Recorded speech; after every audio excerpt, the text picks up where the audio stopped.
நடிகை வரலட்சுமி சரத்குமாருக்கும் மும்பை கெலஸ்டிஸ் நிக்கோலாய் சச்தேவுக்கும் ஜூலை 10 அன்று தாய்லாந்தின் கிராஃபியில் உள்ள அழகிய கடற்கரை ரிசோர்ட்டில் நெருங்கிய உறவினர்கள் முன்னிலையில் திருமணம் நடைபெற்றது.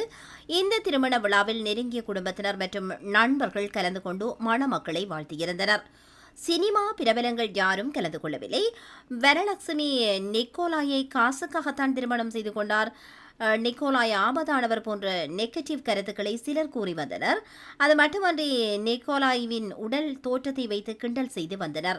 அது மட்டுமல்லாது இவருக்கு வரலட்சுமி வயதில் பெண் பிள்ளை இருப்பதால் எந்த வயதில் திருமணம் தேவையா என்றும் சிலர் விமர்சித்து வருகிறார்கள். இந்த நிலையில் நிகழ்ச்சியொன்றில் கலந்து கொண்ட சரத்குமார் தனது மகள் திருமணத்தில் எழுந்த தவறான விமர்சனங்களுக்கு பதிலடி கொடுத்திருக்கிறார். அதில் அவர் பேசுகையில், நான் சமூக வலைதளங்களில் கவனித்து வருகின்றேன். உங்களுக்கு தைரியம் இருந்தால் நேரில் வந்து பேச வேண்டும். மற்றவர்களை கண்ணாபின்னாவென பேசுவதற்கு உரிமை யார் கொடுத்தது? என்னுடைய மகள் பணத்திற்காக திருமணம் செய்திருக்கிறார்கள் என்று சொல்லிக் கொண்டிருக்கிறார்கள்.